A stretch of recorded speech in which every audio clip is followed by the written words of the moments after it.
I'm your host, Michelle Graves, and as always, I bring you interesting topics, subjects, and things to kind of make you say, And today, I have an absolutely fascinating guest that's going to make you go, So sit down and be prepared to enjoy this next hour while I interview a gentleman that's in the industry of junk.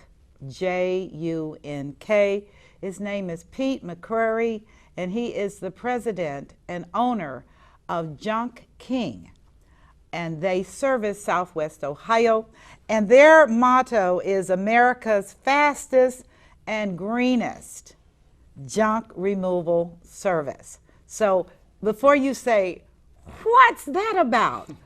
Well, you know what? At some point in your life, you may very well be involved with this industry and this specific type of service. So I wanted to have him on as my guest today because I don't know anything about the business other than I know it's a $1 trillion a year industry. And that got my attention because that's about some people making a lot of money, which is fine with me because I believe in that. And so I thought I would have on this gentleman, Pete McCreary. And so sit down, get comfortable, and learn some things.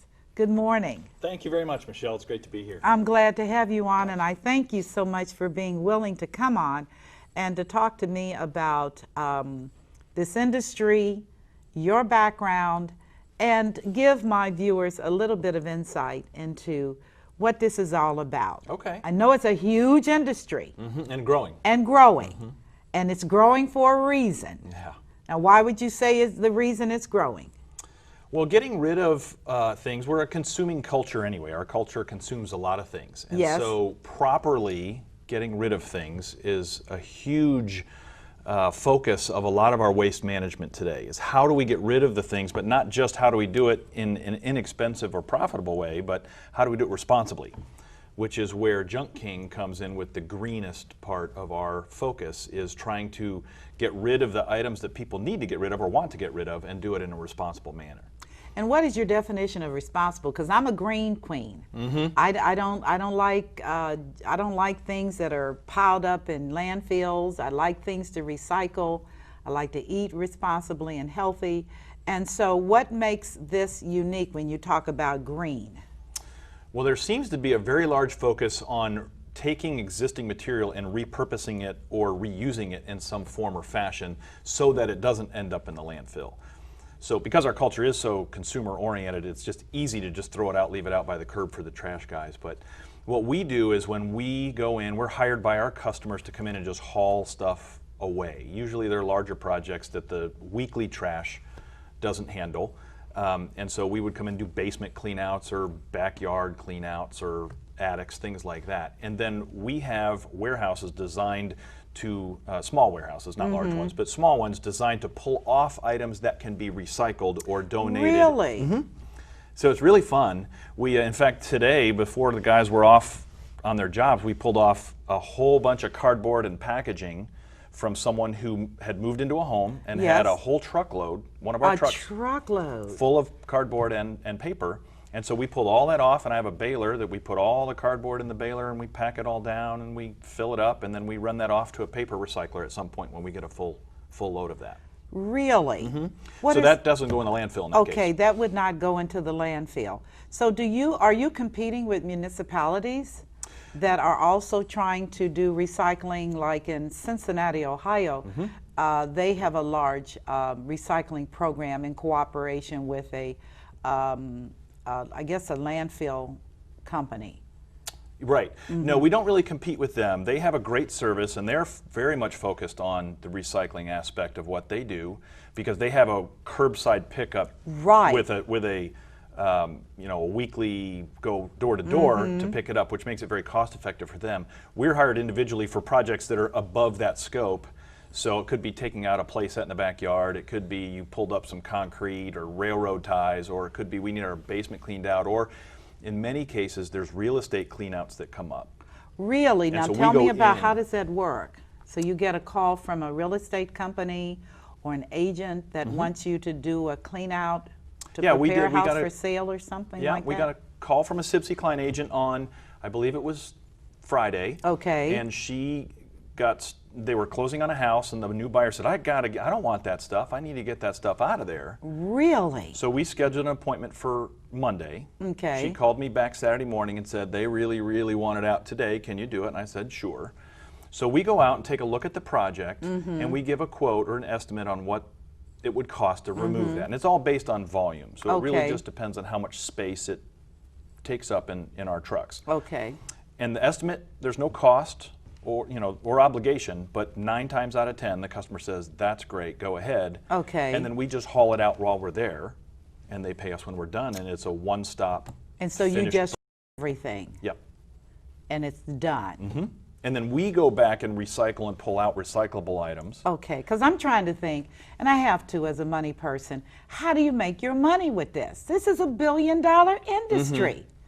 And it's got to be, you've got employees, you've got overhead, you've got trucks, gasoline costs. How do you make your money? Yeah, well, we charge to do the haul. Right, you charge to do the haul, and that's business. That's right. And so Okay. that's by far the primary revenue stream that we Okay. have. There is on the backside, there is, as most people are probably aware, we do pull out metal and things like that, and we'll separate steel from aluminum, from copper, and things like that. So those probably 4 times a week, we'll make a run to the metal recycler. So there's a little bit of revenue on that Revenue on backside. that, yep, okay. All If you right. have enough paper or cardboard, there's a little bit, very small Yeah, amount there of revenue there.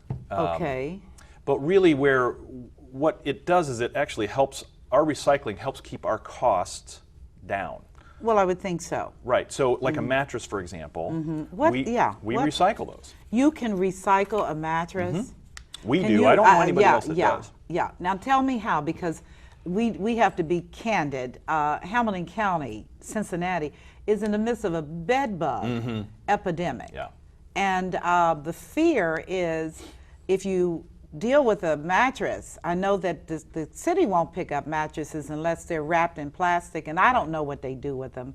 I don't want to think about what they do with them. So what do you all do that's different? Well, what we do is we wouldn't get involved in, I mean, we haul those away for sure, but those unfortunately do go to the landfill if there's Okay. been a bed bug Okay, infestation. And right. they're easy to see. and Are they? Yeah, they are. There's evidence that That something is right. awry. Okay. So when that's the case, which happens once in a while, Okay. then that stuff at this It's point done. currently has to all go to the landfill because we don't want to spread anything No, like that. not that's a mean little critter. Right. But I would say 95% of the jobs that we do, someone's just cleaning out because they're moving, and the mattresses are fine. Oh my goodness. And so we've got one nonprofit that we donate nice ones to. Okay, do you because mind they- giving their name? No, it's called New Life Furniture. Okay. And so they actually help homeless folks get set up with apartments. Right, Or right. battered women who are trying to get emancipated from a bad scenario. Mm-hmm. And so they'll put them in an apartment. I think they get some state funds and some Okay, private funds. okay. But so they might have customers that have an apartment, but they have nothing. So we give a lot Oh, of dressers wow. and Yes. cribs and Yes. mattresses that are in good shape. Yes. So a lot of those go there. That organization was called New Life Furniture. New Life Furniture, Mm-hmm. and they are nonprofit devoted to helping Helping people. get set up in apartments. And people that and I have believe come- they also work with battered women as well. Yes. That are trying to get set up in a new place. That is extraordinary. Oh, I so, love that I mean, group, that yeah. that is extraordinary. So you become a donor to them Yep. for your goods and services. I mean, goods that you cannot dispose of, but are absolutely reusable. Right. So we give them, I would say, probably 30% of what we haul out, they can reuse. And then the other 70%, that's where we'll recycle them. We just cut the fabric off, or the foam gets recycled at the carpet recycler, and the metal springs go to the metal recycler. My Yeah. gosh. We just started doing that last month. Oh my gosh. Yeah. That is so powerful. It's really exciting because I don't know anyone else in Southwest Ohio that does that. I don't either, to Yeah. be candid with you. Yeah. That might be a note for some of your competitors to step to the program, because if you all are in the business of reclaiming stuff, we might call it junk, but you know, one man's junk is another man's jewels. Right. It's all about perspective. Right.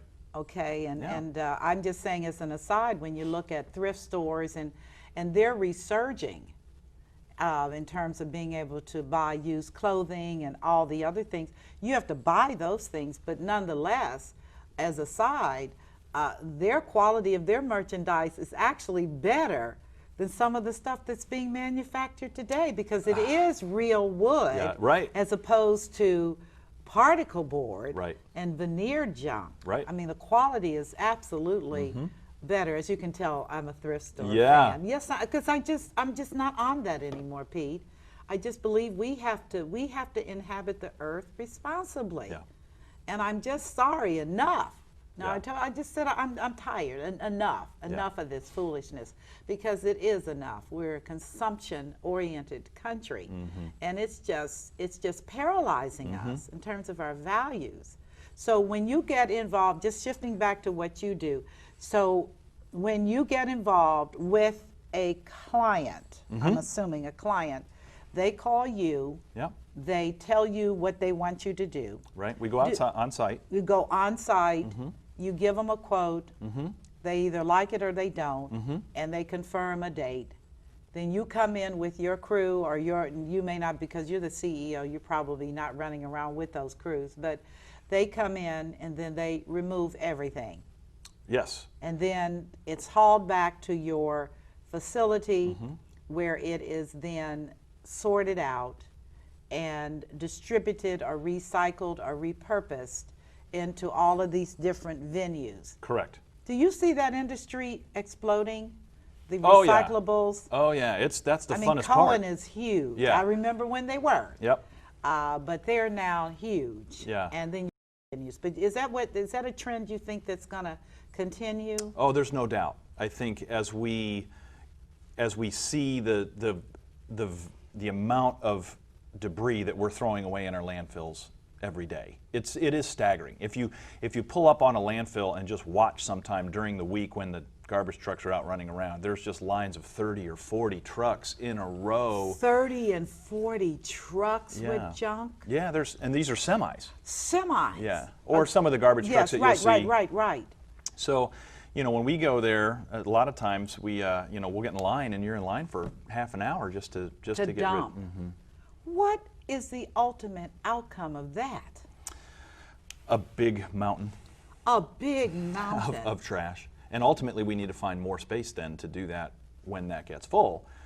So our position is we don't send a truck there until we have to.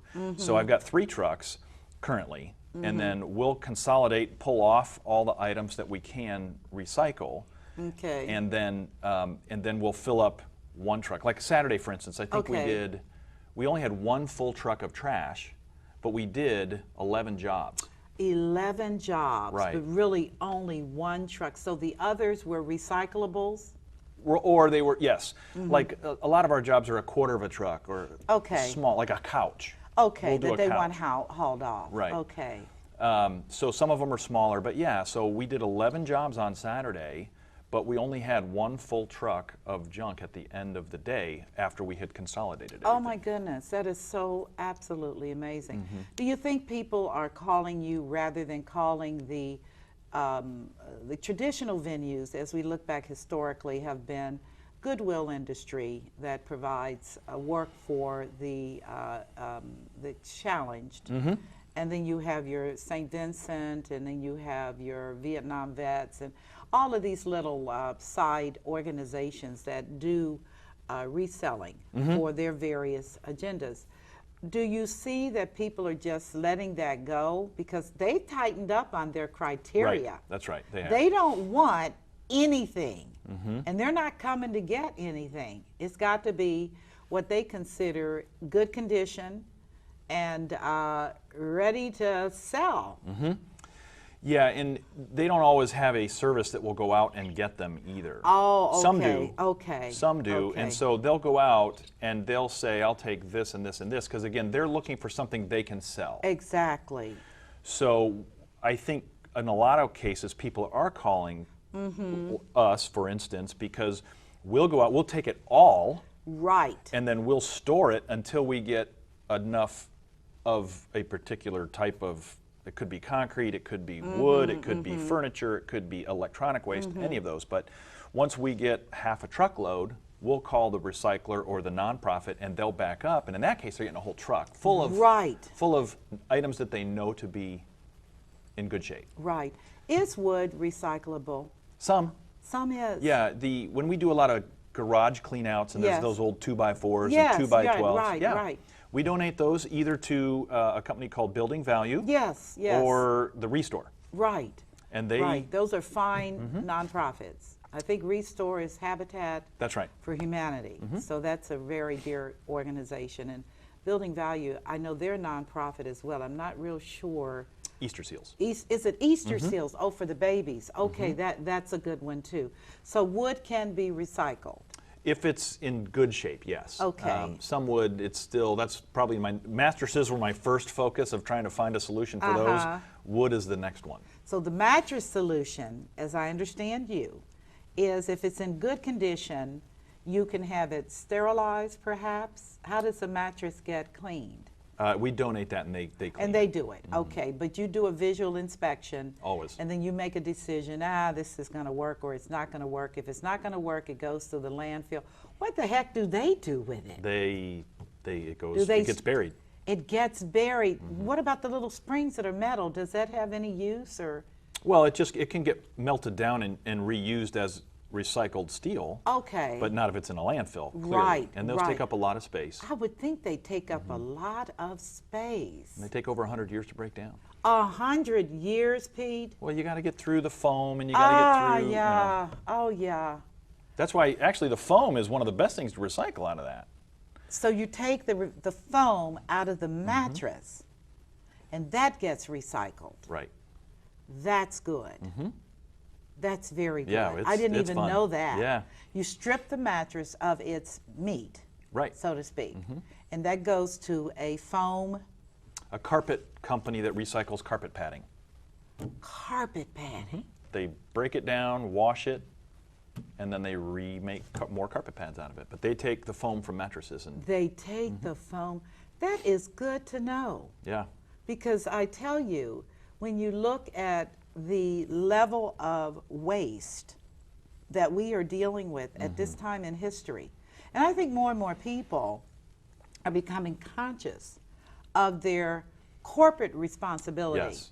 We are citizens of this country and this planet. Yes. And our children and grandchildren are going to be stuck with this with mess, our problems, with our problems, and that is just simply unfair. Right. It really is. So you are socially responsible.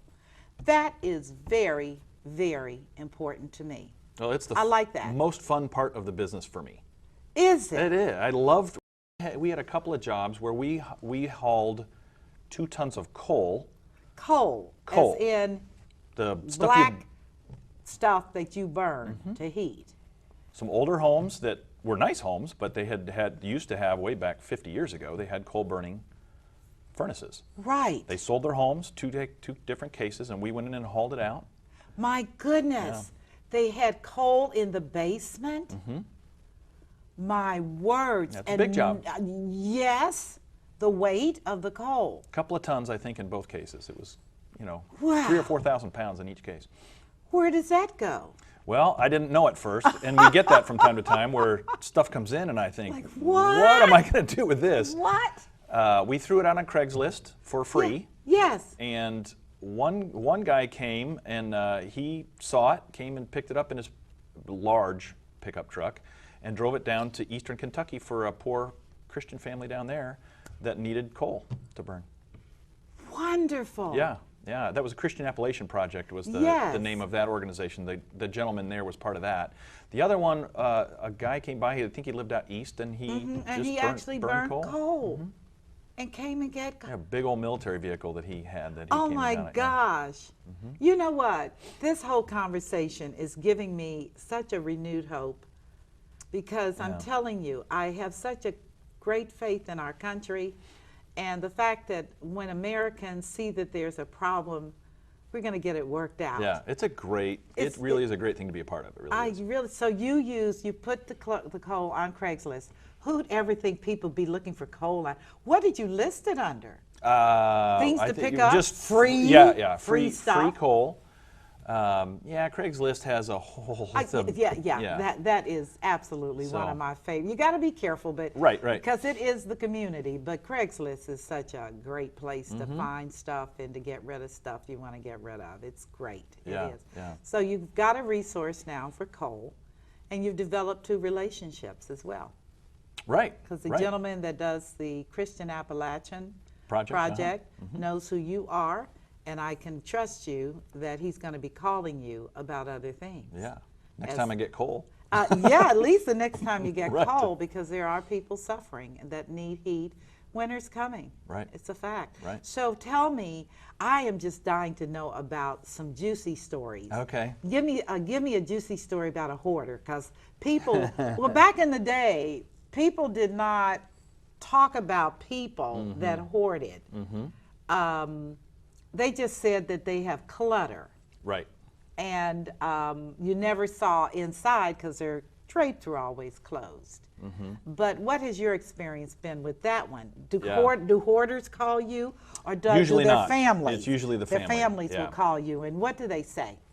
Well, they say, we need you to come look at this. You're probably going to want to come out yourself and take a look at this before you send your guys out to see if you really want to do this, but we need some advice or some help on how to get rid of these items. So that's usually when I do go out to those. And we do probably, I would say once a month, maybe twice a month, we'll do a home that would be considered a hoarder. I went and did an estimate yesterday, as a matter of fact. For a hoarder. What did the house look like? It was classic. The family hadn't even been in the house. We're afraid to go in. We're afraid. What about the occupant? Well, he is he's in a rehab facility currently. Okay. So that's oftentimes what happens is someone will get ill because in some cases the situation they're living in is just not healthy. And so I went in and there were clothes and clutter everywhere. I couldn't tell what color the carpet was. You couldn't see the carpet? No. Wow. Pizza boxes and clutter everywhere. And you look around and there's boxes, and some of it's not necessarily grimy, dirty. Some cases it certainly is, but it's just people lose the ability to manage their stuff over time. Well, I would think if you're constantly buying stuff, Shoppers Network, everybody that's on television, internet, that's a 24-hour store, you know. Yeah. I mean, you can shop 24 hours, 7 days a week, and credit card, and they'll deliver it. Yep, right to your front door. Right to your front door, and then you can't remember why you bought it. Right. So it sits there. Right.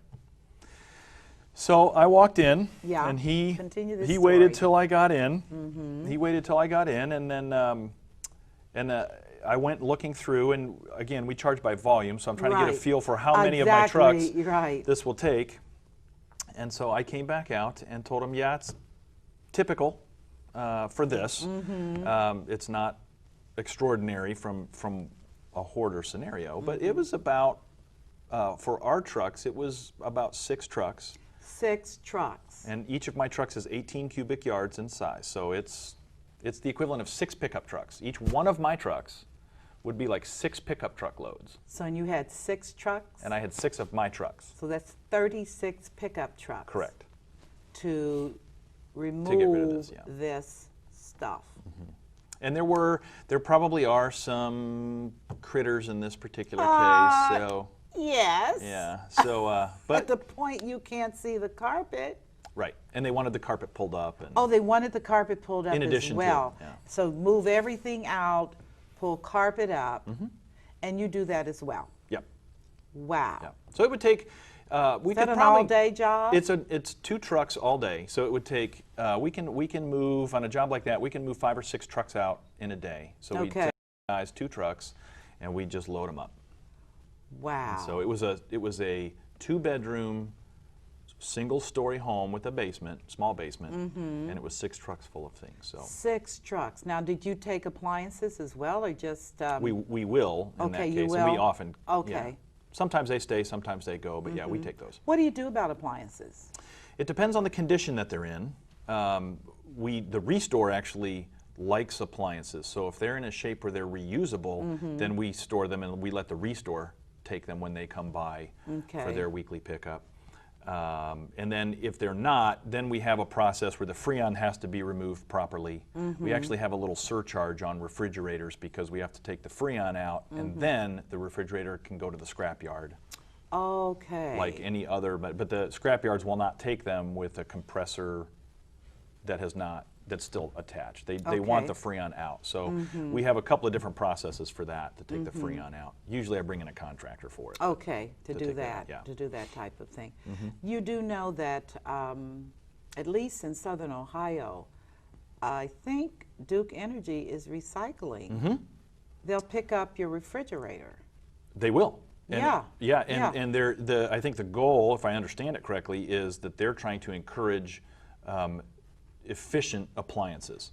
So they want you to buy one of the new ones that runs more efficiently, uses less power, and so as an incentive, they'll take the old one away. And I don't know if they charge or if it's free. I don't know either. I don't know. I have heard of it. It's pretty recently developed program. I was on internet, and because I pay all my bills on internet, and Duke Energy is promoting this as a part of their It's a great front program. page. Yeah, I think it is. Again, trying to get into the venue of appliances and trying to move things into second lives, so to speak, where you can't use it, maybe somebody else can, or maybe it's beyond the state where it's even usable. Right. And at that point, it has to go. Right. It really does. Right. So tell me, what made you go into this industry? Well, Give me your story. Yeah, it was a personal helping my mom and my mother-in-law as they aged and they became less capable of handling their personal affairs. I had power of attorney for my mom. I'm the oldest of 3. Okay. And firstborn. Yeah. Okay. And then my wife had the power of attorney for her mom. Okay. And so we have 4 children at home, so just the vast amount of work that was involved in trying to manage not only their financial affairs, but just the trash, and could they eat, and were they taken care of. And then in my mother-in-law's case, she just had a hard time managing. She was afraid of identity theft, so she didn't throw papers away. I understand. And she got a lot of mail. Senior citizens are, justifiably concerned about that. Sure. It's a biggie. Right. Okay. So it was an enormous project to try to, and she was a very independent person as well. Okay. So she didn't really, I can handle it. I didn't, she didn't really want help. But as she got older, she became less capable of managing the vast amount of stuff that she had. Right. So so going through that process was a real eye-opener for me, how to get rid of it. Yes. And I have a good friend who has a company called Everything But the House, and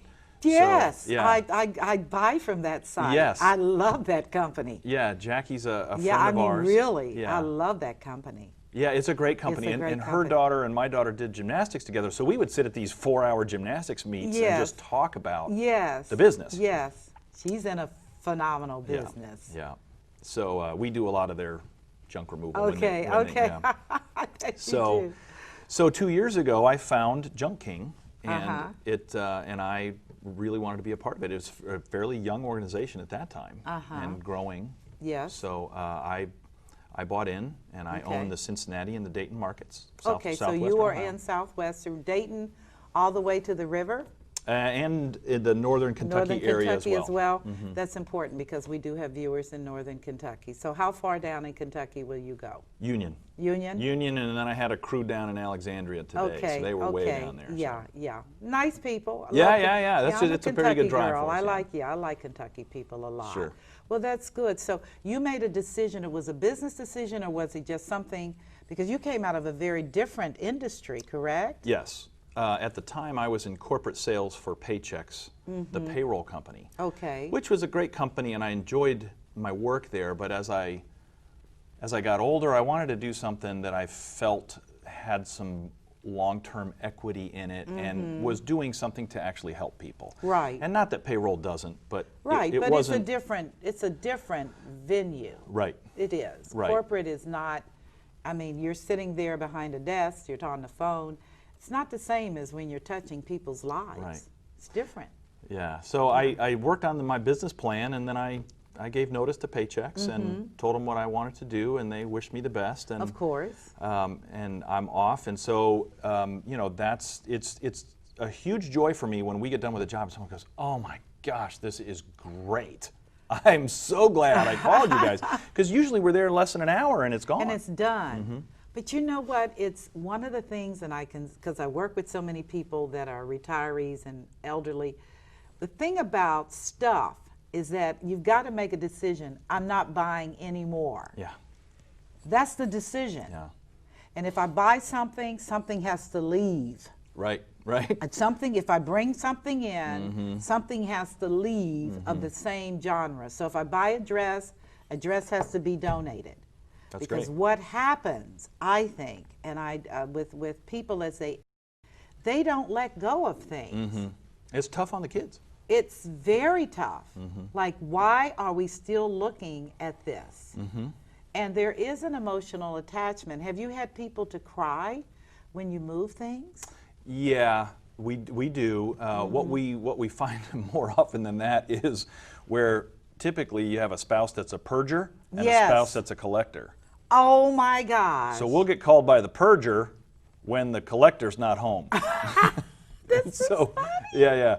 So we'll go in and it will be on the clock, right? Yes, it's like, you guys got to be out of here by 4 o'clock because my husband's getting home at 4:15, and if you're not gone, it's coming back on. And we did one job, which was a lot of fun, and my guys, it was an older couple. They were cleaning out real estate that they had had for years. Okay. And the wife was the purger and the husband was the collector, and they would argue about what was supposed to go. And my guys were just waiting to be told, take it or leave it. So they'd go put it on the truck. Take it off. They'd go get something to, you know, something else. They come back and it's gone. And the husband had gone back and gotten it off. So yeah, we get all kinds of stuff. Do you work with people that are going into assisted living and nursing homes where they're needing to get rid of things? They've let their kids get whatever, and now they're looking at having to just get stuff out. Do you run into that much? That's probably our single biggest channel of business is a senior or those downsizing. So they don't necessarily have to be a senior per se, but there is a lot of those who are trying to simplify and move out to a more manageable level of care of some sort.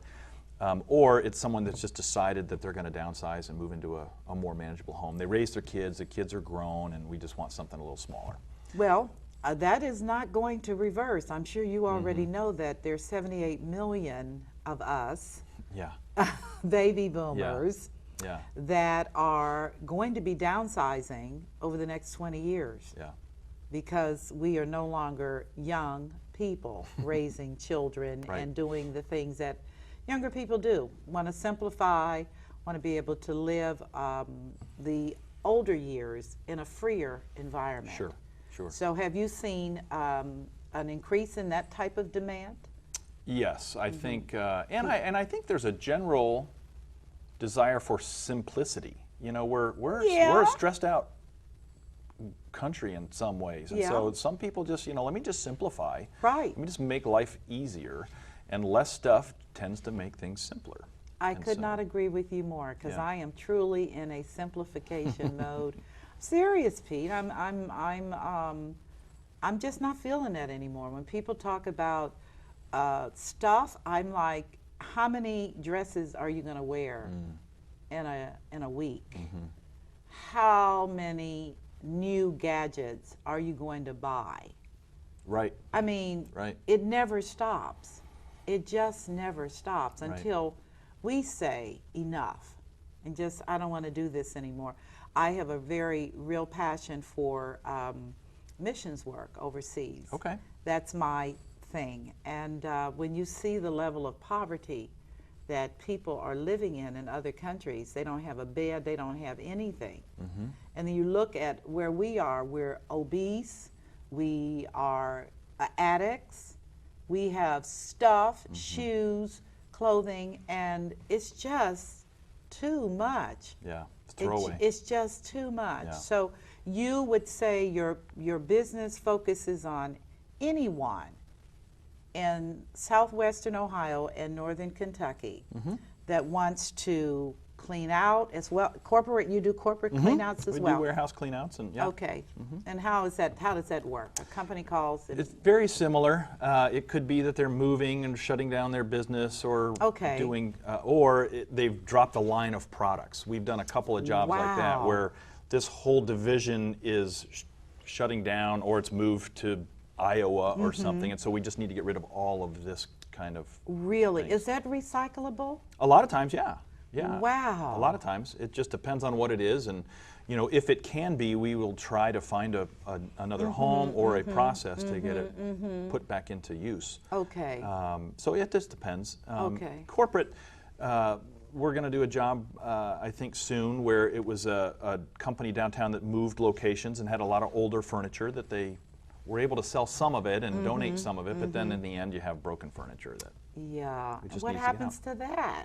That goes to the landfill most of the time. That is such a shame. Well, we do have, like I said, the nonprofits that we work with some that have different levels of what they can take. Right. Some want higher end stuff, some maybe a little more medium, and then some will take anything. Just a desk, a kid's desk, it's dinged up, the paint's chipped.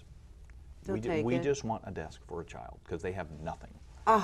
And so we'll give it to them. That's wonderful. Yeah. I know that a lot of nonprofits don't want a lot of desks and stuff. I went through that when in the late 90s I downsized significantly, and we had maybe 60 desks. Right. And they were like, no. Right. Right. And was tough trying to get rid of those desks. They were very good, very well made, functional desks, but again, not a lot of demand. Right. I guess because companies, when they buy new. Usually, yeah. For tax reasons, and write it off as you use them. But then at the end of the day, you've got an asset that's worth nothing that you can't even get rid of. Right. So is that something that you find yourself dealing with as well? Yeah, and that's part of the fun for me is that it's hard when all of a sudden, let's say you're charged with getting rid of all these desks. You've got 2 weeks and you've got to find someone to take them. There's someone out there probably, but you might not find them in 2 weeks. Exactly. So I spend a lot of my time just trying to find these relationships with these various groups, whether they're profit or nonprofit, and then find them that we can give them to, or whatever, we do with them.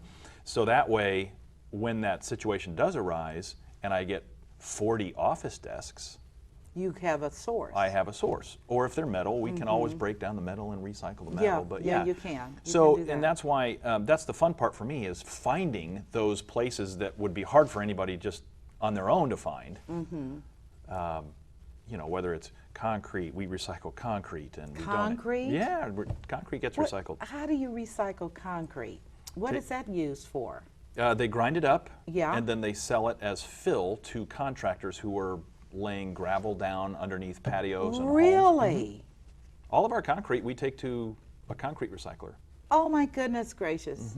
I didn't even know that. Tile, bricks, concrete, even those old statues that you have out in your backyard. Yeah. Yeah. Bird baths. Grind them down. Yep. We dump them. It costs us a little bit. It's not like a normal dump, but it still costs us money to do it. But we'll take a truckload and dump it, and they have a big grinder that grinds it all up. Wow. And then they sell it to contractors. They make their money off the sale. Right, of course, not the actual labor cost.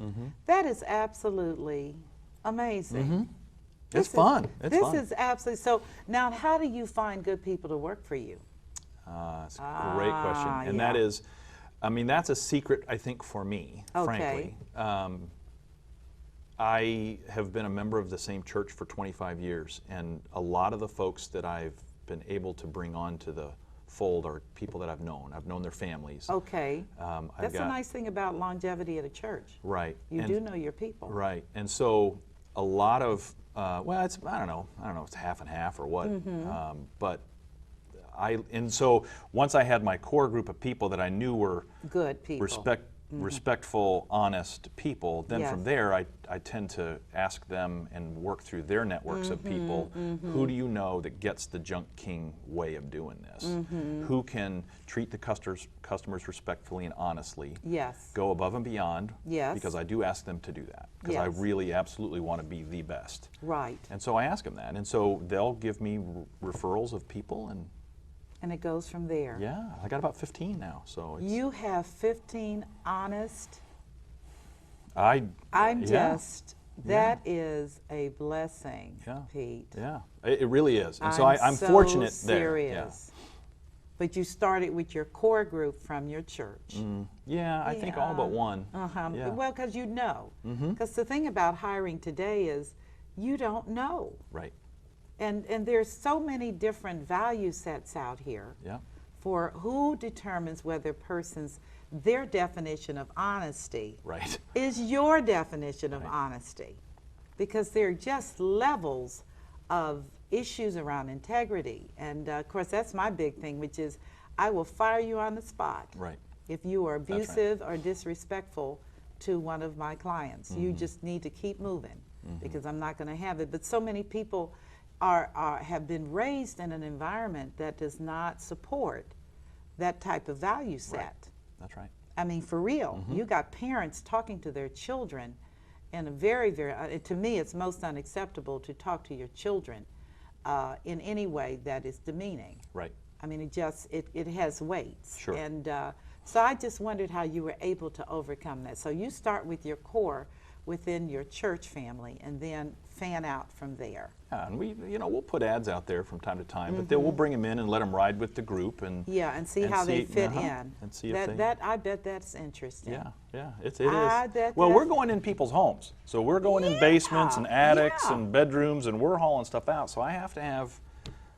You can't just have anybody doing that. You got to have people that you know aren't going to take advantage of the situation. Right, because you're going to see a lot of things that would be tempting, I would think, in some cases. You could have Most that. of the time, the customer's always there, but. Oh, they are? Yeah, Okay. yeah. So they oversee or they just are there to watch? Well, we just ask that they be there because they're usually telling us what will go and what will stay. Oh, okay. So, Okay.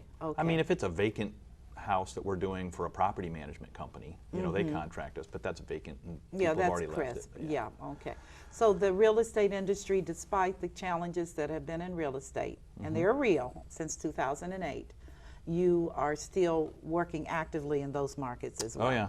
Yeah, we do a lot of work for property management companies, realtors will refer us or recommend us a lot. So Okay, that's a good way to go because that's a closed community in as much as there's only X number of real estate agents. Right. And they all tend to know each other, the ones that have been in the industry for some time. And if you do good work, they pass that on. That's right. Because it's tough today. That's It right. is very tough to get very reliable and nice people. You would think if people are doing your work, they'd be nice, but many times that is not the case. It's just what it is. I think we're in a different time, a different season. So you work with your realtors, you work with your commercial people. Companies that are downsizing or relocating would probably want to talk to you as well. Yep.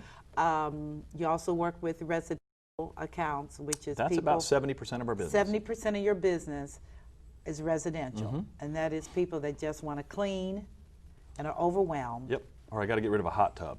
What do you do with a hot tub? Cut them in half. You and- cut them in half. if you need to. Yeah, is that plastic? It's fiberglass typically. That's fiber. Is Sometimes that plastic. recyclable? No. I didn't think Unfortunately, so. it's not. There really isn't much about a hot tub that's recyclable unless it still works, and then you're probably not calling us. You're probably Right. selling it somehow. But Right. yeah, no, we do 1 or 2 of those a week. Hot tubs. People don't want them anymore. Nope, they don't work anymore, and it costs too much to get them fixed. Oh and- my gosh. I did not even know that. Yeah, we've done some That interesting is- ones. My good. Is that the same thing with swimming pools? Do you ever have to? I've done swimming pools. You've done swimming pools. I've done probably 4 or 5 swimming pools. And people just can't work with it. Yeah, I mean, it could be their kids are grown and they don't want the maintenance of it anymore, and so Yeah, the insurance we've on that is not pretty. right. Carrying insurance on a swimming pool. Yeah. That is something to deal with. Yeah. So you do that, and that's what's the most unusual haul you've had? I think one of the ones, and I meant to mention this earlier, was Okay. you asked about the hoarder thing. Yeah, Our yeah. first hoarder, we've been open about 2 years. And Okay. our very first one was a small apartment, about a 900 square foot apartment. Okay. 2 bedrooms. 2-bedroom, 900 square feet, single floor, Yes, bottom? it's a flat. So it was Okay, it's a flat, Mm-hmm. okay. We pulled out 3.5 trucks, Stop it. and we didn't take any furniture. Stop it. No, What did you take? a canoe. There was a canoe. Now, it was Come on, No, Pete. I'm not kidding. One of my friends, the guy who takes the Freon, one of the guys that takes the Freon out of my refrigerator, saw the canoe and goes, "Can I have that?" So I said, "Sure." I didn't know what to do with it. So I got a canoe sitting in the front of my warehouse. So,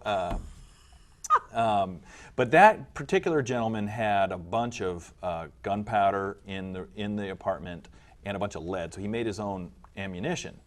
And so I had to be, I didn't want to do the job with the gunpowder there for sure. Oh, no. So we asked the family if they would remove that.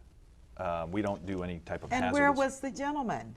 He was in a rehab facility. He had an infection that he had to go to the hospital for. So Oh, the poor family. Mm-hmm. That is so unbelievable. So he made his own gunpowder.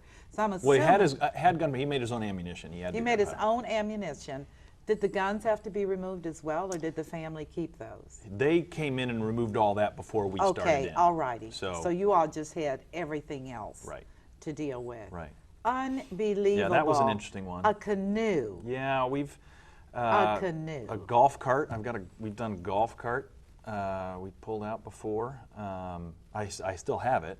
I actually I had my graphics guy wrap the golf cart so it's a big Junk King golf cart. Okay. And then I give it to Homerama. I Right. gave it to Homerama so they could tool around for a Right, couple right, of weeks with right, it. And I get a little advertising out of it. So. Right. That is so a golf cart inside of a home.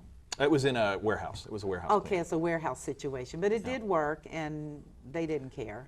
Well, it was all flat tires and the batteries were all dead. So I brought Oh. it back and played with it a little bit. Got it.